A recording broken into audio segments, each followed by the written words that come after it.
इस सृष्टि में समय के साथ अनेक प्रेम कथाएं जन्म लेती हैं और समय की धारा में विलीन हो जाती हैं। किंतु कुछ कथाएं अमर हो जाती हैं क्योंकि वे केवल प्रेम की अभिव्यक्ति नहीं होती, बल्कि धर्म, त्याग और सत्य की आधारशिला भी होती है। यह कथा भी ऐसी ही एक अमर गाथा है, भगवान श्री कृष्ण और उनकी परम धर्मपरायण अर्धांगिनी देवी सत्या नागंजिता की। श्री कृष्ण जो स्वयं नारायण के अवतार थे, उनका प्रत्येक विवाह एक केवल सांसारिक बंधन नहीं था, बल्कि उसमें एक गूढ़ आध्यात्मिक उद्देश्य छिपा था।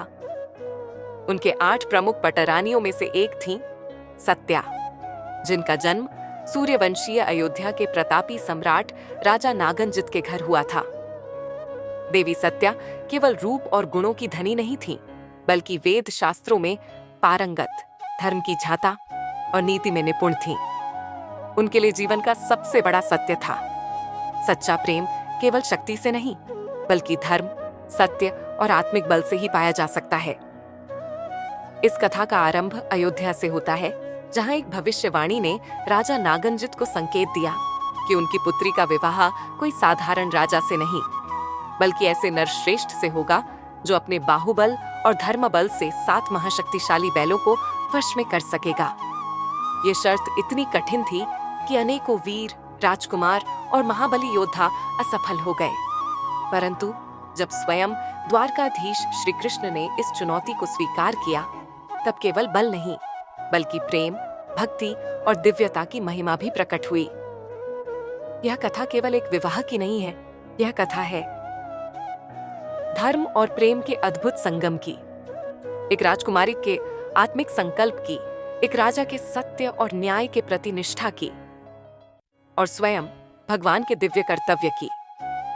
श्री कृष्ण और सत्या का मिलन केवल एक सांसारिक घटना नहीं थी, बल्कि यह संसार को यह सिखाने के लिए था कि सच्चा प्रेम न तो बलपूर्वक पाया जा सकता है और न ही छल से, बल्कि वह केवल धर्म, सत्य और भक्ति के माध्यम से प्राप्त होता है।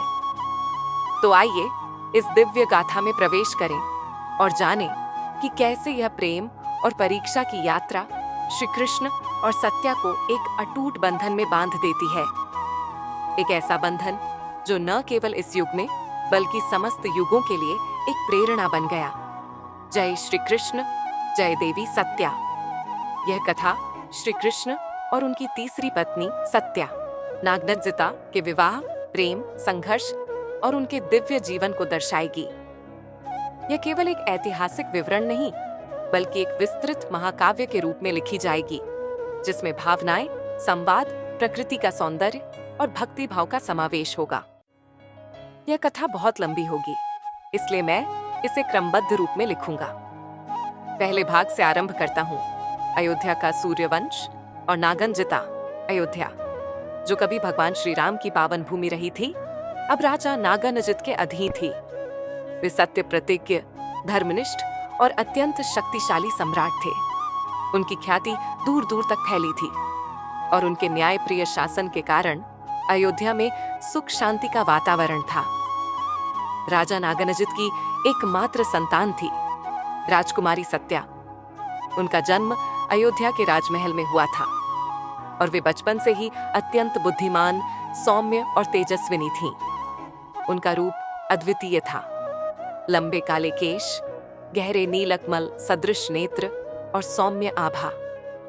परंतु उनकी सुंदरता से भी अधिक प्रशंसा उनकी विद्वता और नीति निपुणता की होती थी। विवाह की शर्त और राजकुमारों की असफलता। राजा नागंजित अपनी पुत्री का विवाह एक असाधारण पुरुष से करना चाहते थे, जो केवल बाहुबल में ही नहीं, बल्कि नीति और धर्म में भी श्रेष्ठ हो। उन्होंने एक विचित्र शर्त रखी।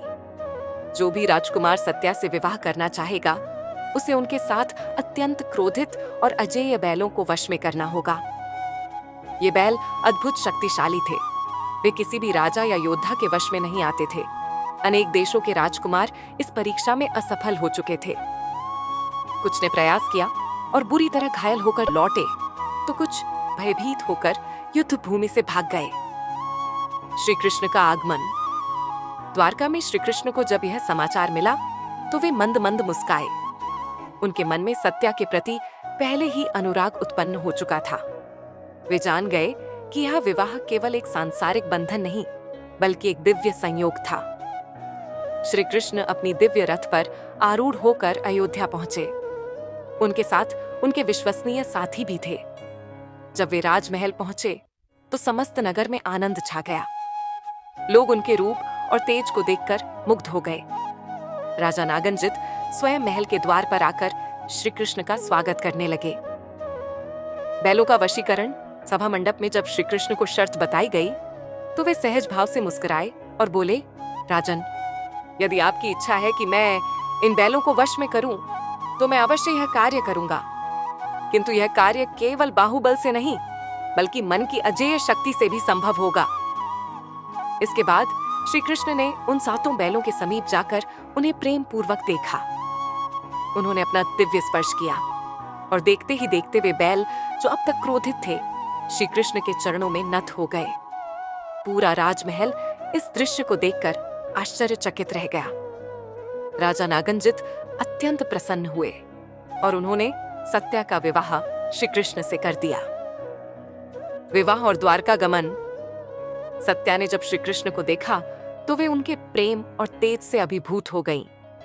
उन्होंने मन ही मन प्रतिज्ञा की कि वे सदैव श्री कृष्ण की चरणों में समर्पित रहेंगी। विवाह के उपरांत श्री कृष्ण सत्या को लेकर द्वारका लौट आए। वहां उन्होंने अन्य पत्नियों के साथ सत्या का भी भव्य स्वागत किया। द्वारका का स्वागत और सत्या का प्रथम दिवस। द्वारका के विशाल स्वर्णमयी द्वारों से जब श्री कृष्ण और देवी सत्या अपने रथ पर प्रविष्ट हुए तो समस्त नगर आनंद में डूब गया। वायुमंडल में मंगल ध्वनियां गूंजने लगी। नारियां सोने चांदी के थालों में दीप जलाकर आरती उतारने लगीं। पुष्प वृष्टि हो रही थी और नगरवासियों की आंखें भगवान के इस नवीन विवाह को देखने के लिए लालायित थीं। द्वारका के राजमहल में प्रवेश करते ही रुक्मिणी, सत्यभामा, जामवती और अन्य रानियां सत्या से मिलने आईं। रुक्मिणी ने उन्हें प्रेम पूर्वक गले लगाया और कहा, बहन, अब तुम भी इस द्वारका की भाग्य विधाता हो। यह नगर तुम्हारा स्वागत करता है। सत्यभामा, जो अपने तेज और गर्व के लिए प्रसिद्ध थीं, ने भी सत्या का सम्मान पूर्वक अभिनंदन किया। सत्या के हृदय में एक नया भाव जागृत हुआ। वह केवल अयोध्या की राजकुमारी नहीं रही बल्कि अब द्वारका की महारानी भी बन गई थी। श्री कृष्ण और सत्या के प्रथम संवाद। रात्रि का समय था। चंद्रमा अपनी शीतल चांदनी बिखेर रहा था। श्री कृष्ण और सत्या राजमहल के पुष्प वाटिका में टहल रहे थे।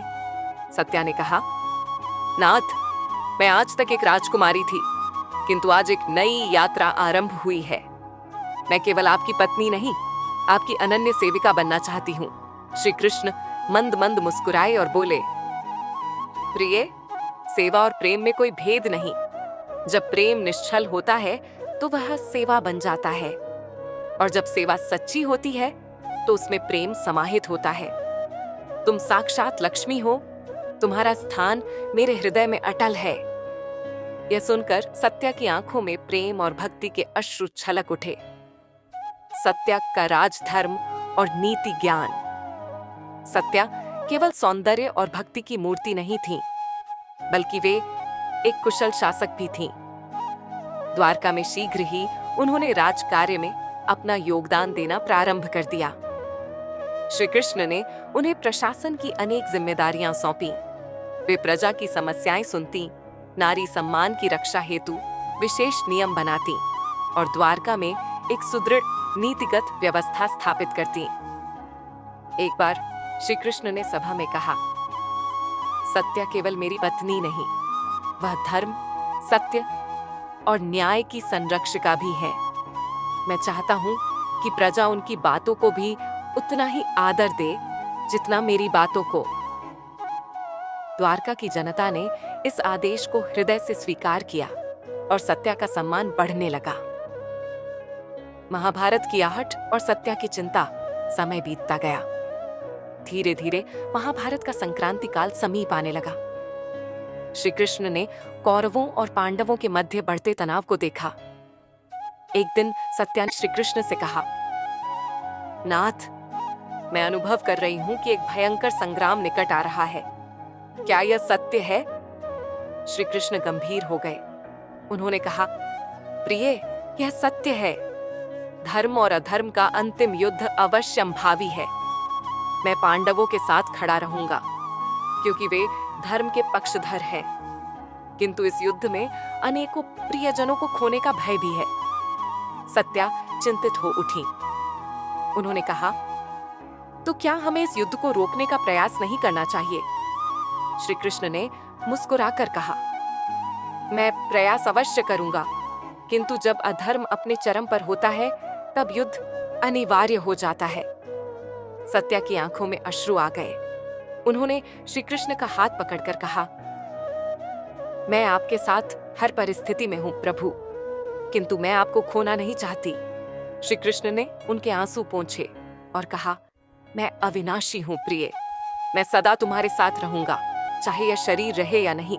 मैं कभी तुमसे दूर नहीं हो सकता। सत्या ने यह सुनकर अपनी अश्रुपूर्ण आंखों को बंद कर लिया और स्वयं को श्री कृष्ण के चरणों में समर्पित कर दिया। महाभारत का युद्ध और सत्या की प्रार्थना, युद्ध प्रारंभ हुआ। श्री कृष्ण अर्जुन के सारथी बने। सत्या ने प्रतिदिन भगवान शिव से श्री कृष्ण की कुशलता की प्रार्थना की। वे युद्ध के समाचार सुनते ही भगवान के चरणों में गिर जाती और कहती, प्रभु, मेरे नाथ की रक्षा कीजिए। अंततः युद्ध समाप्त हुआ। श्री कृष्ण विजयी होकर लौटे। जब वे द्वारका पहुंचे तो सत्या ने उन्हें देखकर राहत की सांस ली।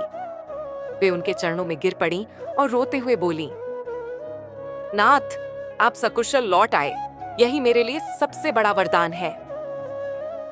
श्री कृष्ण ने स्नेहपूर्वक उन्हें उठाया और कहा, तुम्हारी प्रार्थना और प्रेम ही मेरी सबसे बड़ी रक्षा है सत्या। श्री कृष्ण का प्रस्थान और सत्या का व्रत। महाभारत के पश्चात जब श्री कृष्ण का अंतिम समय आया तो वे प्रभास क्षेत्र में ध्यानमग्न हो गए। उनके इस निर्णय को सुनकर सत्या शोकाकुल हो गई। श्री कृष्ण ने कहा, प्रिय, यह शरीर नश्वर है, किंतु प्रेम और आत्मा अमर है। मैं कहीं नहीं जा रहा, मैं सदैव तुम्हारे हृदय में रहूंगा। जब श्री कृष्ण ने अपनी लीला समाप्त की तो सत्या ने स्वयं को एकांत में समर्पित कर दिया। उन्होंने अन्न जल का त्याग कर केवल श्री कृष्ण के ध्यान में अपना जीवन समर्पित कर दिया। समाप्ति, प्रेम, भक्ति और अटूट विश्वास की गाथा। सत्या केवल श्री कृष्ण की पत्नी नहीं थी, वे उनकी अनन्य भक्त भी थीं। उनका प्रेम सांसारिक नहीं बल्कि आत्मिक था। यह कथा केवल एक विवाह की नहीं बल्कि प्रेम, समर्पण और धर्म के प्रति अटूट विश्वास की गाथा है। जय श्री कृष्ण, जय देवी सत्या।